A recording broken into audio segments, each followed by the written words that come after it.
Hola, bienvenidos a la primera clase del curso de Deep Learning. Mi nombre es Pablo Marinosi, soy ingeniero en sistemas y pertenezco a Datitos, que es una organización de científicos de datos de Mendoza, Argentina, que se fundó con el objetivo de divulgar estas tecnologías nuevas que están siendo tan útiles en la actualidad. Este curso es una reversión, una reedición, digamos, del curso que hicimos el año pasado, en 2021, que está totalmente disponible en nuestro canal de YouTube de Datitos, pero ese curso tuvo algunos problemas en cuanto a los prerequisitos que necesitábamos como para que la gente pudiera meterse y entender de qué estábamos hablando. Principalmente necesitábamos muchos prerequisitos de matemática, programación y algunas bases de machine learning que, bueno, no estaban dentro de los objetivos que nosotros queríamos enseñar en el curso. Así que este año lo enfocamos de una manera distinta y nos hemos organizado, nos hemos como aliado, digamos, con los chicos de Jumai, que bueno, ellos ya tenían una batería de cursos armados que servían muy bien como prerequisitos para poder entrar en el mundo del deep learning, ¿no? Este año incluso con ellos hicimos un curso de matemáticas que, bueno, si no lo han visto vayan al canal de YouTube de Jumai y véanlos para hacer hincapié en los prerequisitos que vamos a necesitar en este curso para entender qué está haciendo por debajo todas estas redes. Sobre todo conceptos de álgebra lineal y de cálculo que nos van a permitir entender los cálculos que están haciendo por debajo el framework de Machine Learning, de Deep Learning en este caso, y sobre todo el tema de la optimización que se está llevando a cabo, de la función de pérdida, todo eso se explica en las clases de cálculo o análisis matemático que hemos grabado este año con los chicos de Jumai. Y bueno, toda la parte de aprender a programar en Python, trabajar con pandas, los conjuntos de datos y un poco las bases de Machine Learning, las métricas y todas esas cosas, árboles de decisión y algoritmos, digamos, de Machine Learning tradicional.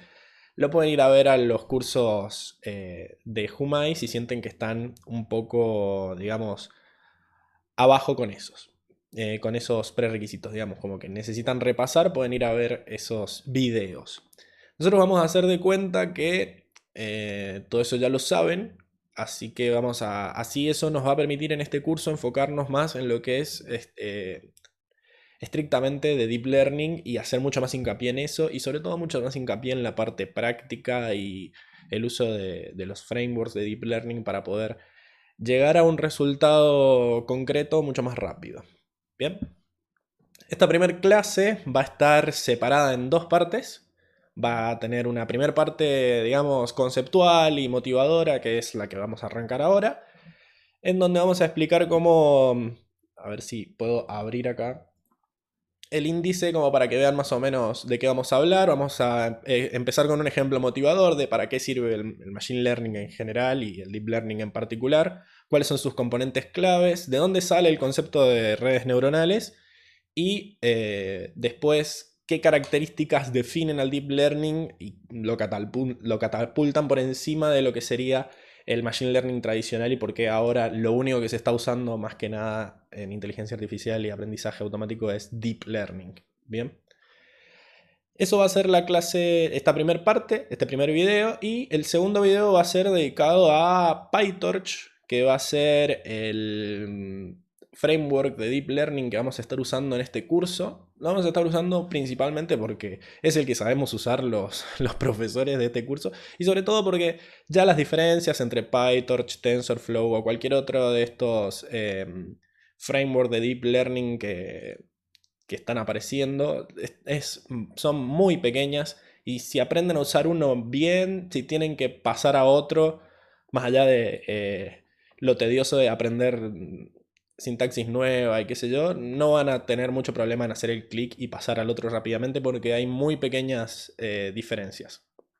Así que nos vamos a concentrar en aprender bien PyTorch Y si ustedes en un trabajo después necesitan pasar a TensorFlow o alguno de los otros, no se les va a complicar demasiado si entienden qué está haciendo el framework por debajo. ¿Cuáles son las responsabilidades del framework y cuáles son las responsabilidades de la persona que programa, ¿verdad? Así que en la segunda parte de la clase vamos a ver todo el concepto de los tensores de PyTorch, cómo trabaja con los datos, datasets, data loaders y un poco de cuál es la magia que está pasando por debajo con esta derivación automática que hace AutoGrad. Pero bueno, ya dicho todo esto, pasamos directamente a lo que sería esta primera parte, que es un ejemplo para que entendamos para qué sirve el Machine Learning en general, ¿no? Generalmente yo que vengo del área de sistemas, nos han enseñado durante toda la carrera a que, bueno, generalmente uno piensa en un problema, va encontrando las partes y encuentra un algoritmo, ¿no?, que va haciendo cada uno de los pasos por separado, ¿no? Estamos más bien enfocados a lo que sería una programación imperativa, en donde le decimos hace esto, después hace esto, después hace esto, después hace esto.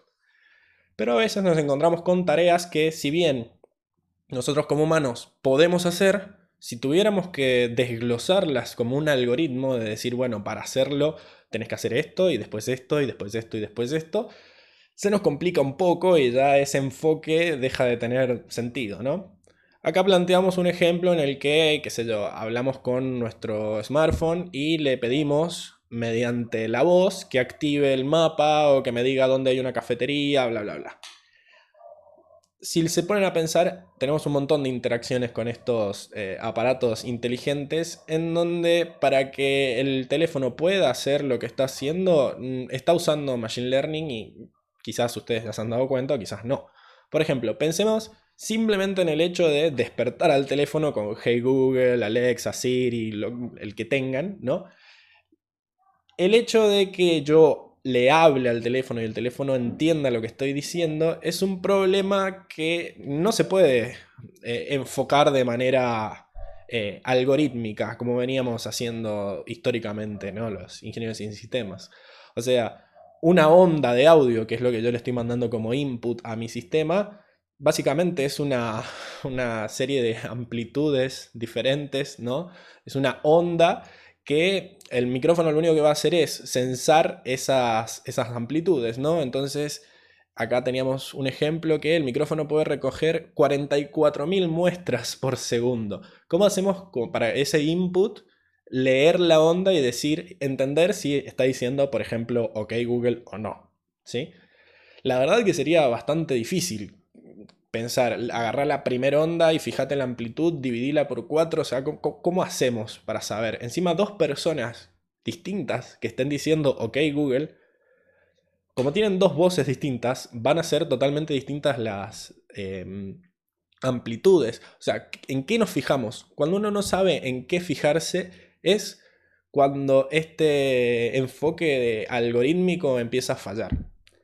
Pero más allá de que nosotros no podamos entender cómo es que lo hacemos, el hecho es que lo podemos hacer. O sea, nosotros podemos escuchar una onda de audio y decir, sí, está diciendo que Google o no, está diciendo dame agua o cualquier otra cosa. Bien, armados con esa capacidad de poder hacer lo que queremos que haga el programa, vamos a pensar en una programación no algorítmica, sino más bien orientada a los datos, ¿sí? Es decir, nosotros podemos, a ver si bajamos un poco, acá está el problema que les planteaba, ¿no? Una persona le habla a un micrófono y el sistema tiene que detectar si está hablando, si está diciendo esa palabra de activación que nosotros queríamos. Básicamente es un modelo que ante una entrada de audio dice sí o no, si dijo la palabra de activación o no la dijo. Entonces, lo que nosotros hacemos generalmente en un enfoque de programación basado en datos es generar un modelo. ¿Bien? Un modelo que tiene una cantidad definida de parámetros que van a ser los que gobiernen, ¿no?, cómo funciona este modelo. Y eso lo vamos a entrenar con un dataset, se llama, un conjunto de datos que básicamente van a ser un montón, en nuestro caso, ¿no?, un montón de pedacitos de audio en donde nosotros vamos a marcar de esos audios cuáles están diciendo OK Google y cuáles no lo están diciendo. Bien, entonces básicamente lo que le estamos dando es un montón de ejemplos para que nuestro sistema aprenda a determinar si efectivamente está diciendo esa palabra o no. Ahora, un modelo es una combinación de estos parámetros, ¿sí? Si nosotros ponemos estos, por ejemplo, acá en el modelo que estamos buscando tiene 4 parámetros. Todas las posibles combinaciones de valores de esos 4 parámetros es lo que llamaríamos un modelo. ¿Bien? Y ahora, una vez establecida esta arquitectura de que mi modelo va a tener 4 parámetros, todas las diferentes combinaciones es lo que se llaman familia de modelos. ¿Bien? Y el algoritmo de aprendizaje es el metaprograma, digamos, que nosotros estamos usando para encontrar cuáles son los parámetros justos que sirven para decir si él está diciendo que Google o no. ¿Ok? Entonces, lo que vamos a hacer es plantear este modelo como una función matemática de la cual nosotros no sabemos los parámetros, ¿sí? No sabemos cuáles van a ser esos números que vamos a multiplicar, sumar por la entrada, pero sabemos que van a haber una X cantidad de ellos. Y nuestro trabajo va a ser ir entrenando nuestro modelo, es decir, ir moviendo esos parámetros para ver cuáles son los que van a lograr un mejor resultado con las tareas que le estamos proponiendo. Esto tiene una analogía con, si alguna vez han sintonizado una radio de esas de las que tenían perillita. Bueno, nosotros no sabemos en qué posición poner para que se escuche bien, pero sí sabemos decir si se escucha mal o bien. Entonces, en ese caso es un modelo muy simple con un solo parámetro, porque tenemos una sola perillita que es el dial, ¿no? Y moviendo eso, lo movemos un poquito para allá y decimos, bueno, ¿se escucha bien o se escucha mal? Si se escucha peor, lo movemos para el otro lado, pero si se escucha mejor, lo seguimos moviendo para allá y vamos haciendo instintivamente ese ejercicio, ¿no? De encontrar los mejores parámetros para una tarea dada. Bueno, acá es más o menos lo mismo. Básicamente, vamos a seguir el proceso que dice esta figura de acá. Vamos a hacer un paso 1, que es un modelo con parámetros inicializados aleatoriamente. ¿Sí? O sea, en mi modelo voy a ponerle un valor aleatorio a los parámetros. La verdad que tendría que tener mucha suerte, una suerte casi imposible, en la cual justo los parámetros que elegí aleatoriamente sirven para detectar la palabra. Eso casi nunca va a pasar, más probablemente nunca. Pero lo que vamos a hacer nosotros es que esa configuración inicial de parámetros, lo que vamos a hacer es modificarlas un poquito en base a los datos que entran, ¿sí? Entonces, nuestro paso 2, una vez que ya tenemos el modelo inicializado aleatoriamente, va a ser agarrar datos nuevos, ¿sí? Que van a ser algunos de los datos que tenemos en nuestro dataset completo, y en base a esos datos vamos a actualizar los parámetros. Es decir, le vamos a pasar esos datos al modelo y el modelo me va a decir sí, no, dependiendo de los parámetros actuales que tenga. Y nosotros vamos a actualizar los parámetros dependiendo de qué tan bien anduvo el modelo, ¿no? Es decir, vamos a verificar, perdón, si el modelo es lo suficientemente bueno con los parámetros que tiene, y en base a qué tan malo fue, vamos a mover los parámetros para que sea un poquito menos malo. ¿Bien? Es lo mismo que hacemos con el ejemplo de la radio que dije recién. Si movemos la perilla para allá, empeora o mejora, bueno, tratamos de mover la perilla de vuelta hacia el otro lado si empeoró, o la seguimos moviendo para el mismo si mejoró. El tema es que todo esto lo tiene que hacer la computadora. Nosotros, nuestra única tarea como humanos va a ser generar estas etiquetas, de decir sí, sí, no, no, no. Esta es la tarea concreta. No vamos a ser nosotros los que manualmente movamos las perillitas, sino que esto se va a hacer de manera automática. Entonces, lo que necesitamos es encontrar algunas partes de nuestro modelo que se encarguen de hacer todos estos pasos que acabamos de decir. Bien. Y para eso, ahí es cuando llegamos a las componentes claves, ¿sí? Que van a ver que en realidad van a ser las 4 cosas que dijimos en nuestro diagrama. Para empezar necesitamos datos, que ahí es donde participamos nosotros. Recolectamos todas estas muestras de audio y les ponemos sí, no, sí, no, sí, no, y armamos nuestro conjunto de datos que van a alimentar el entrenamiento.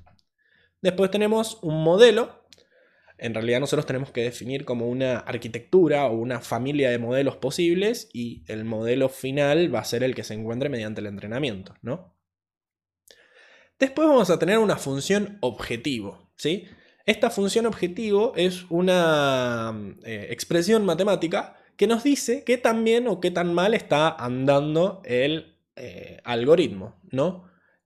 Nosotros podemos decir, están dando mal, o están dando muy mal, o están dando pésimo. Bueno, la verdad que eso no le sirve al algoritmo. Lo que el algoritmo necesita es una forma de cuantificar qué tan mal están dando. Y ahora están dando un 0,2. Y antes estaban dando un 0,3. Entonces, en realidad, mejoró, porque generalmente estas funciones objetivos se usan como funciones de pérdida, en donde lo mejor es que esa función sea lo más baja posible. Es una cuestión anecdótica de que así se ha usado históricamente en optimización. ¿Se podría hacer al revés? Sí, pero se ha decidido hacerlo así. Una función objetivo generalmente es una función de pérdida porque es una función que indica qué tan mal están dando el problema y mientras menos mal ande, mejor, ¿no? Generalmente es tan simple como restar, digamos, los valores que te tira el modelo con los valores reales y hacer un par de cuentas sobre eso, pero necesitamos una expresión matemática que nos diga qué tan mal están dando el algoritmo. Sería como nuestro oído en el ejemplo de la radio. El oído nos dice, ¿se escucha o no se escucha? Bueno, acá la que nos dice qué tan bien están dando el modelo es esta función objetivo o función de pérdida. Y por último necesitamos un algoritmo de optimización. Es decir, un algoritmo que, dado que sabemos qué tan mal anduvo el modelo, nos diga cómo mover esos parámetros para mejorar. ¿Sí? Entonces, la función de pérdida nos dice, con estos parámetros anduvo así de mal. El algoritmo de optimización nos dice, ¿para dónde tenemos que mover los parámetros si nosotros queremos mejorar? ¿Sí? Entonces, en la analogía de la radio, sería la decisión que tomamos de mover hacia la derecha o mover hacia la izquierda. Ahí es muy fácil. Si se escuchó mejor que antes, seguimos moviendo en la misma dirección. Y si se escuchó peor, movemos en la dirección contraria. Bueno, acá, como tenemos más de un modelo, perdón, más de un parámetro, y a veces tenemos miles o millones de parámetros, nuestro algoritmo va a tener que ser un poco más complejo que eso, pero vamos a ver que en realidad es algo posible gracias al cálculo. Bien. Entonces esas son las cuatro componentes clave, ¿no? Del modelo, del proceso de aprendizaje en Deep Learning. Los datos, el modelo, que contiene los parámetros a mejorar, la función objetivo que nos dice qué tan bien o qué tan mal están dando, y el algoritmo de optimización que nos dice cómo mejorar los parámetros a partir de la función objetivo. Bien, acá ustedes van a ver que todo lo que yo dije acá va a estar escrito. Acá tenemos una parte que habla sobre los datos y las diferentes cosas que podemos llegar a tener en cuenta.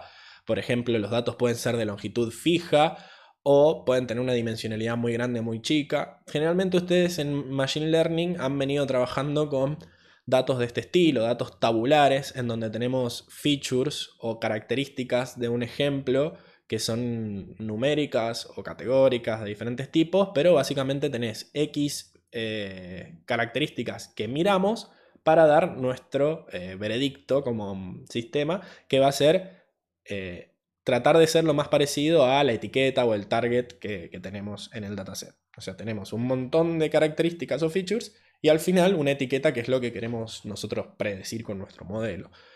Generalmente el Deep Learning no trabaja con estos tipos de datos así tabulares porque está pensado para trabajar con miles o millones de características al mismo tiempo. Entonces, los modelos de Machine Learning tradicional verán que trabajan bastante bien con este tipo de datos así tabular.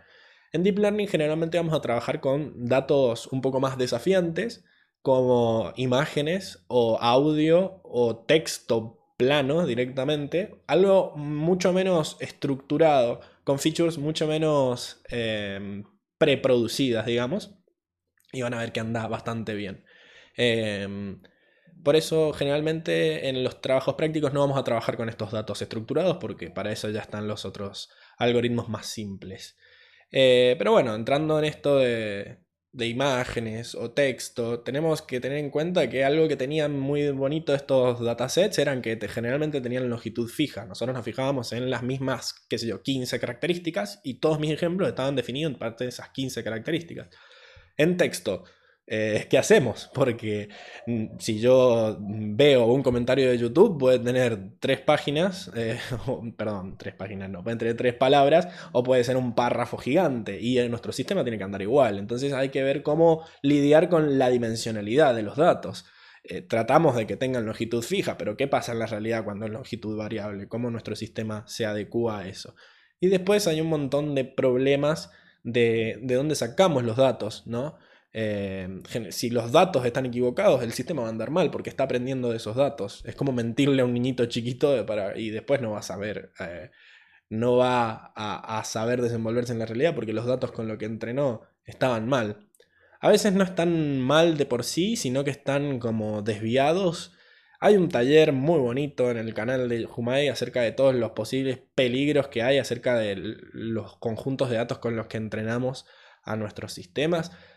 Por ejemplo, si usamos datos de 1960 de Estados Unidos y pueden ser un poquito racistas y no tener mucho sentido ahora, y se ha venido haciendo mucho trabajo de pensar si estos datasets tienen sentido o no. Hay muchos datasets históricos que se siguen utilizando por una cuestión de ver cómo eran las cosas antes, pero que no se podría entrenar un sistema con esos datos ahora porque contienen sesgos propios de los humanos, que no tendrían por qué reproducirse en estos algoritmos que intentan ser objetivos, ¿verdad? Así que todo eso estaba explicado acá, después léanlo tranquilos. En cuanto a los modelos, nosotros en Deep Learning vamos a trabajar con modelos de redes neuronales, que lo van a ver recién en la clase 2 con Luciano, mi compañero, pero básicamente van a ver que son un conjunto de neuronas que agarran una entrada, la multiplican por algo, le suman algo y después se le activa una función de activación y eso va pasando una y otra vez hasta que obtenemos una salida. Hay muchos, digamos, modelos anteriores que vieron en Machine Learning, árboles de decisión, Support Vector Machines y un montón de otros que funcionan para ciertos tipos de datos mejor o peor. Lo bueno de las redes neuronales es que están preparadas para trabajar con muchos tipos de datos o sea, muchos tipos de datos, no, sí, muchos tipos de datos, pero con mucha cantidad de datos, quería decir. Y además el hecho de que vamos a ver que cualquier cosa que le mandes lo reciben. O sea, no necesitan toda esta estructuración de features de las que hablábamos antes. Sí hay que tocar un poco la arquitectura, pero generalmente trabajan con lo que le des. Y algo bueno que tienen es que se encargan de automáticamente aprender en qué fijarse y no tenemos que estar haciendo nosotros el trabajo de adecuar los datos a lo que necesita el algoritmo. Bien. Lo que ya les decía de las funciones objetivo, que van a ser definiciones matemáticas de qué tan bien o mal están dando. Ya les spoileé un poco que generalmente se las llama funciones de pérdida, porque lo que buscamos es que se acerquen lo más posible a cero, porque están diciendo qué tan mal está andando el algoritmo. Seguramente ustedes ya vieron en Machine Learning el error cuadrático medio, que es el que se usa para regresión lineal, ¿sí? Y alguna otra deben haber visto para clasificación, pero cuestión que acá vamos a hacer mucho hincapié en que dependiendo de la tarea vamos a tener alguna función de pérdida distinta. Vamos a empezar haciendo regresión y clasificación, pero después vamos a ver que podemos hacer un montón de otras tareas en donde hay que pensar un poco esta forma de decir que también o mal están dando el algoritmo. Bueno, esta función de pérdida se calcula en base a los datos que le estamos dando, ¿sí? Generalmente nosotros mientras entrenamos tenemos que usar cierta cantidad de datos, pero después vamos a generar otros conjuntos de datos que sean datos de prueba para, una vez que ya terminó el entrenamiento, decir que también anda o que también no están dando, digamos. Es importante que esos datos de prueba estén separaditos para que nunca los haya visto en la vida, así la prueba tiene sentido, porque si yo le tomo un examen a alguien que está aprendiendo algo y le doy exactamente el mismo ejercicio que hizo mientras estudiaba, la verdad que no sirve de mucho para evaluar si aprendió. Lo importante es qué pudiste aprender de esos ejemplos que te di antes para resolver este ejemplo nuevo. Pero ya vamos a tener una clase específica de los problemas que pueden ofrecer estos modelos tan complejos. Porque si tenés un modelo que es muy capaz de aprender cosas y tus datos son poquitos o no estás teniendo en cuenta esto de que el sistema es tan capaz que puede memorizar todo y ya, ¿cómo sabes que está aprendiendo o está simplemente memorizando? Vamos a tener una clase específica de eso, de overfitting, underfitting y regularización, técnicas para evitar que pasen estas cosas. Bien, y por último, tenemos los algoritmos de optimización, que básicamente todos o la gran mayoría de los algoritmos de optimización están basados en el gradiente descendiente, que es algo que explicamos en estas clases de matemáticas, en donde, por ejemplo, yo acá tengo una versión resumida o una versión simplificada de una función de pérdida, ¿no? Acá yo tengo en mis dos ejes, tengo un θ 0 y un θ 1, que vendrían a ser los dos parámetros que tiene mi modelo simple. Y esta función, esta como superficie que están viendo ahí, es la gráfica de la función de pérdida, que en este caso estamos simbolizándola con J y que depende de estos dos parámetros, ¿no? Entonces, cualquier combinación de parámetros es un puntito en el piso de esta función, ¿no? En el dominio, y el valor de esa función es el número o qué tan alto, digamos, está la superficie por encima de justo ese punto. Nosotros lo que queremos es que nuestro modelo aprenda mediante encontrar esa combinación de parámetros que hace que la función de pérdida sea el mínimo posible. O sea que nuestro objetivo es encontrar el mínimo de esta función, como está haciendo este GIF tan bonito, que arranca por acá en esta sección roja, que está muy alta y por eso está dibujada en rojo, y a medida que siguiendo los pasos que le dice el algoritmo de optimización va encontrando el punto más bajo, ¿no? Es como que va descendiendo la montaña hasta que llega al fondo. Bueno, nosotros estamos buscando el fondo acá, así que vamos a ver que esto básicamente usa el gradiente de una función. Los que sepan cálculo sabrán que el gradiente te dice en qué dirección aumenta una función multivariada y bueno, en este caso nosotros queremos ir al contrario del gradiente. Si aumenta para allá me voy a ir para el otro lado. Y voy a ir dando pasitos en esa dirección, que es lo que está simbolizado con estas lineecitas en negro, hasta llegar al punto más bajo. En la segunda clase vamos a aprender a implementar este algoritmo que no es muy difícil tampoco. Y después la última clase del curso va a ser como todo un despliegue de los diferentes modelos que hay y los diferentes, digamos, algoritmos de optimización que hay y qué mejora han introducido cada uno de ellos, como para hablar y saber qué mejoras tiene Adam sobre RMSprop o sobre Ada Delta, cosas así. En fin, digamos, para que entiendan, todos hacen descenso del gradiente. Toman diferentes estrategias, o algunos dan pasos más largos, o otros ignoran al gradiente en cierto momento. Son como heurísticas para decir cómo mejorar esto. Pero básicamente lo básico es ir al contrario de lo que dice el gradiente y eventualmente vamos a llegar al mínimo. O no, porque puede ser que yo acá arranqué de este lado, pero fíjense que si hubiera arrancado del otro lado de esta montañita roja, siguiendo el gradiente, iba a llegar para allá, para la función verde, iba a terminar en un mínimo local en vez de un mínimo global. Bueno, son todos estos problemas que se solucionan de una u otra manera en estos diferentes algoritmos que han ido surgiendo con el correr de los años. Bien, y esas son las 4 cosas que necesitamos para que nuestro entrenamiento funcione. Bien, ahora, ¿de dónde salieron estas redes neuronales? ¿Y por qué ahora se han vuelto tan populares, ¿no? Bueno, en realidad es algo bastante viejo esto de las redes neuronales.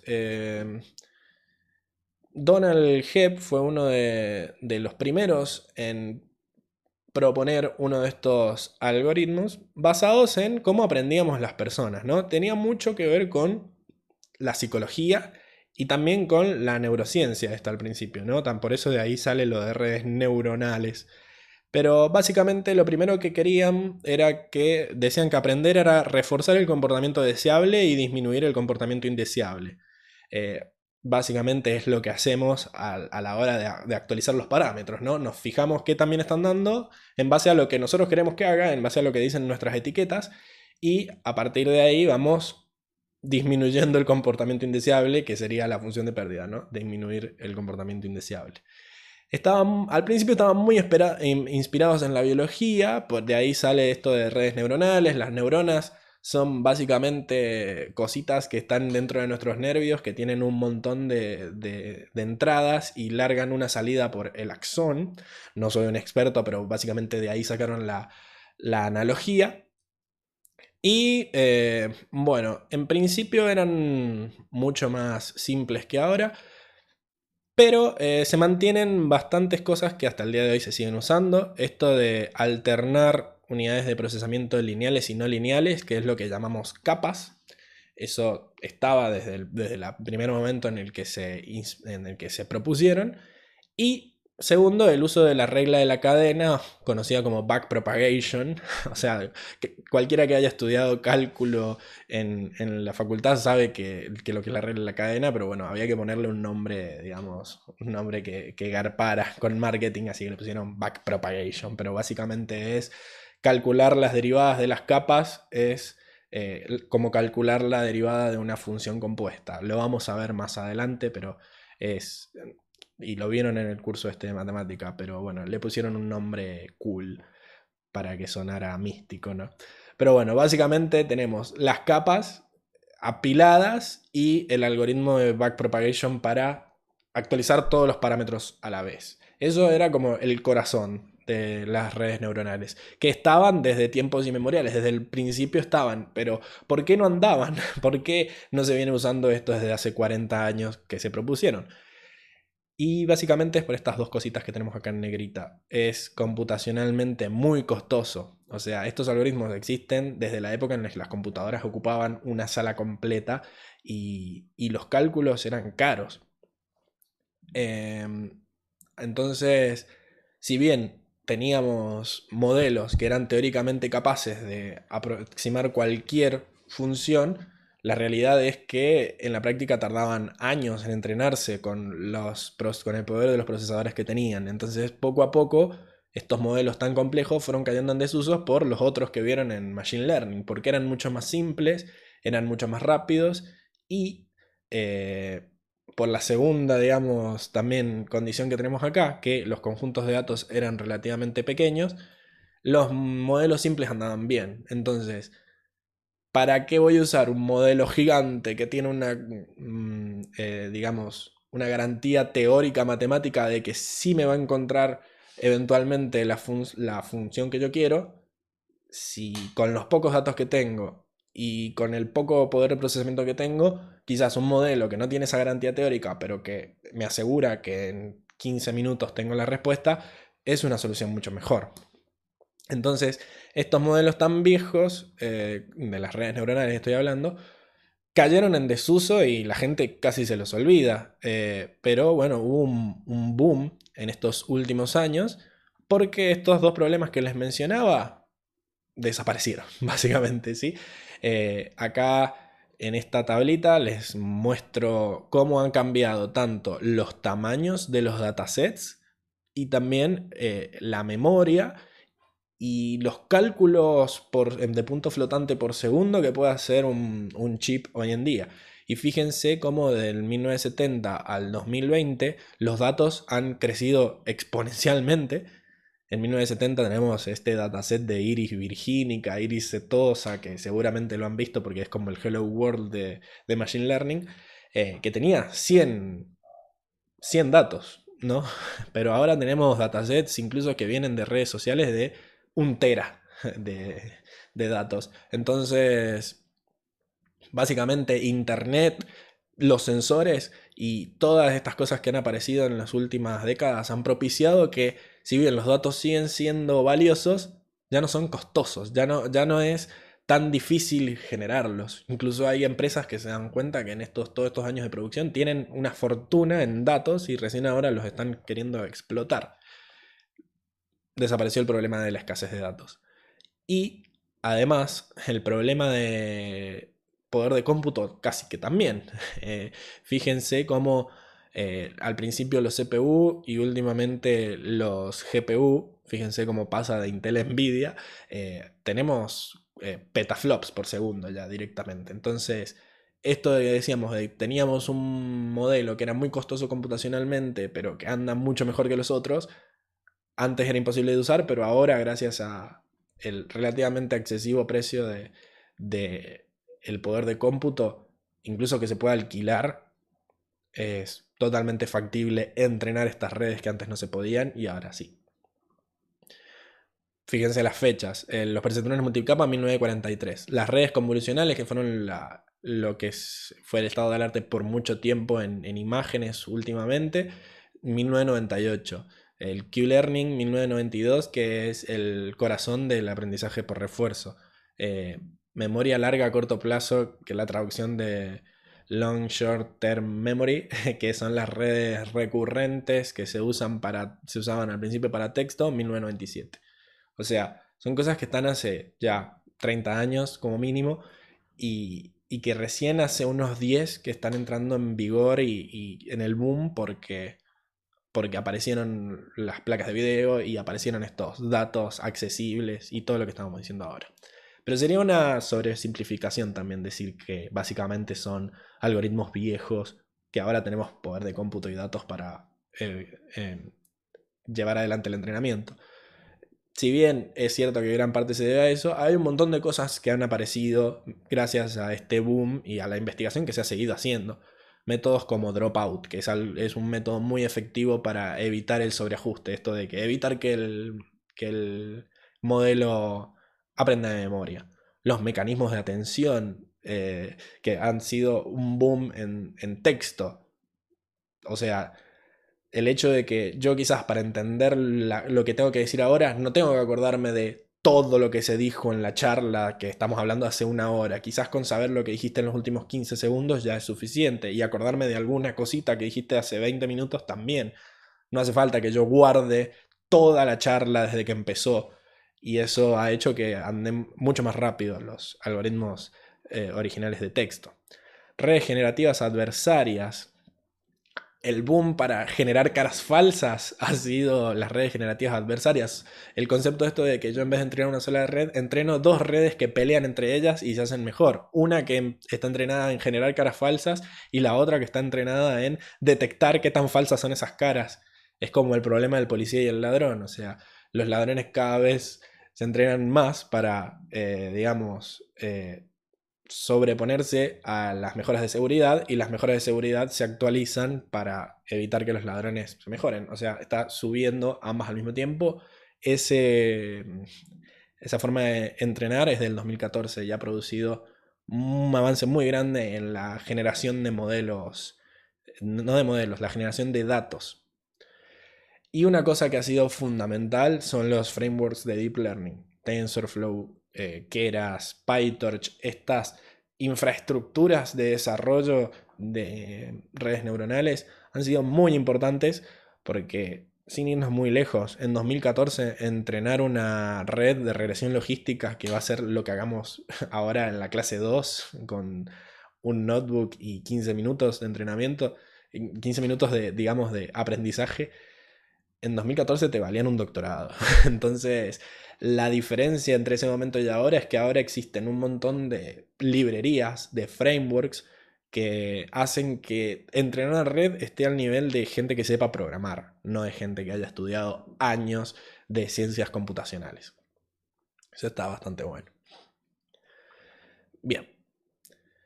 Ahora, ¿cuál es la característica principal cuáles son las características principales que separan al deep learning del machine learning?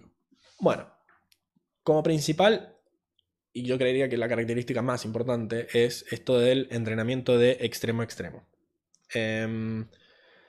Nosotros hablábamos de estos tipos de datos tabulares, en donde yo tenía que decidir cuáles eran las features que les daba el modelo, incluso algunas las mejoraba de antemano, ¿no? Decía, bueno, en vez de pasarle el año de nacimiento, le paso la edad, O en vez de, bueno, cosas así. Todo este pensamiento que se llamaba Feature Engineering o ingeniería de características ya no es necesario con las redes. Acá, generalmente en modelo de Machine Learning tradicional, nosotros teníamos los datos pelados que nos daba el sensor y había generalmente un señor que se encargaba de podarlos, ¿no? De agarrar y decir, bueno, de esto me quedo solo con estos. Incluso se fijaban si andaba mejor o peor dándole ciertas otras features.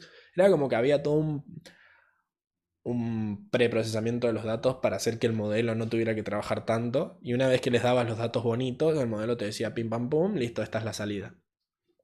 El deep learning como que vino a hacer innecesario todo este procesamiento previo. Las redes neuronales están pensadas para que las capas anteriores, las capas primeras de la red, suplanten al señor que estaba podando las features. Es decir, vos le das una imagen pelada a la red y la red te dice si tiene un gato o un perro. No es necesario hacer como hacíamos antes. Yo trabajé digamos, procesamiento de imágenes con estos tipos de modelos tradicionales, en donde yo no le podía pasar la imagen dada. Yo tenía que usar algún algoritmo de detección de features, es decir, encontraba puntos en las imágenes que fueran lo suficientemente característicos y a partir de esos puntos generaba un vectorcito y se los daba al modelo. Y el modelo aprendía no de la imagen completa, sino de los puntos que yo había seleccionado previamente. Y decidir cuál de todos los algoritmos que encontraban puntos clave usar era un proceso de ingeniería de features que había que hacer antes. Ahora, si usas una red preentrenada con ImageNet, le pasas la imagen y listo. O sea, hay todo un proceso de aprendizaje de features que se hace automáticamente dentro de la red. Y que eso en los otros tipos de algoritmos de Machine Learning tradicional no existe. Entonces, esto es como la principal ventaja. Incluso redes que fueron entrenadas para otra cosa, como ya aprendieron todas estas imágenes todas estas características básicas de qué representa una imagen, yo puedo agarrar las primeras 15 capas, ponerle, y reemplazarla por unas últimas nuevas mías y va a seguir andando. O sea, si yo necesito una red que detecte entre caballos y cebras y tengo otra red que sabe detectar entre perros y gatos, bueno, para detectar qué es lo que es un perro, primero tengo que aprender a qué es lo que es un fondo y qué es lo que es algo que está en el primer plano, qué es lo que es una pata, qué es lo que es un pelo. Entonces todas estas cosas muy brutamente se aprenden en las primeras capas. Así que quizás todo lo que aprendió ese detector de gatos y perros en su entrenamiento a mí me sirve para distinguir caballos. Quizás la diferencia entre los caballos y perros está en las últimas capas. Entonces yo cambio esas y mi modelo no tuvo que entrenar 3 meses como el otro, sino que lo tiene que entrenar 2 horas. Y más si yo tengo poquitas imágenes de perros y de caballos. En cambio, habían millones de perros y gatos con los que fue entrenado. Esto de que se automatice la extracción de las features es algo muy importante. Y en la práctica vamos a ver que en el deep learning básicamente se hace transfer learning. Algo que se usó para aprender una cosa se reutiliza para aprender algo que es bastante parecido. Algo que me encanta. Bien. Después, esto de transición a modelos no paramétricos, ¿sí? Generalmente los modelos que vienen en Machine Learning tienen una serie de hiperparámetros que nosotros tenemos que encontrar cuáles son los mejores. Y que nuestro trabajo es eso, básicamente. Estos parámetros son un sesgo muy importante, o sea, estamos definiendo que el problema se va a comportar mediante un modelo de esta categoría. Por ejemplo, acá hablamos de una cantidad de puntos X a la cual estamos encontrando la recta que mejor, digamos, los atraviese, que los atraviese con menor error. Si nosotros le damos un modelo más complejo, quizás se va a empezar a adaptar al ruido. Y lo bueno de darles modelos simples cuando tenemos pocos datos es decir, bueno, sé que esto nunca va a andar demasiado mal porque está restringido por un conocimiento previo que yo tengo del mundo. Lo que se está haciendo ahora es pasar a modelos con millones de parámetros. Entonces, al tener tantos parámetros ya no es como que es un modelo libre, puede aprender lo que quiera. Bueno, esto trae el problema del sobreajuste que le hablábamos antes, pero el sentido de no limitar la realidad a lo que yo sé. Darle la realidad como es al modelo y que el modelo se encargue es más o menos lo que decíamos antes, ¿no? Esto de que mi modelo, como yo antes le daba los datos masticaditos, podían tener estos sesgos, estos simpleza en su diseño, porque los datos ya venían masticaditos. Pero bueno, ahora que los datos no vienen masticaditos, mi modelo tiene que ser lo suficientemente flexible como para aprender todo lo que necesite, y para eso necesita millones de parámetros. Y por último, hay un cambio de conciencia también en aceptar el empirismo. Muchas veces van a encontrar que básicamente las nuevas redes que proponen mejoras, lo único que dicen es, probamos esto y anduvo bien. Y es más, en los papers te muestran las 40, las 40 tipos de redes que probaron, te las muestran todas en una tabla y te dicen, bueno, esta que están viendo y que estamos proponiendo estuvo, qué sé yo, 3 centésimas mejor que la otra en esto, esto y esto y esto, y por eso elegimos esto.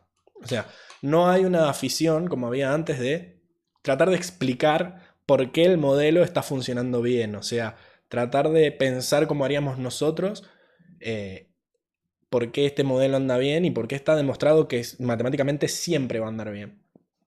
Acá no. Acá lo que se está haciendo es, bueno, probé con todas estas arquitecturas, a esta le toqué un poco acá, a esta le toqué un poco allá, probamos, corrimos los 2 millones de datos que tengo y acá están los resultados. Fíjate que esta anda mejor que las otras.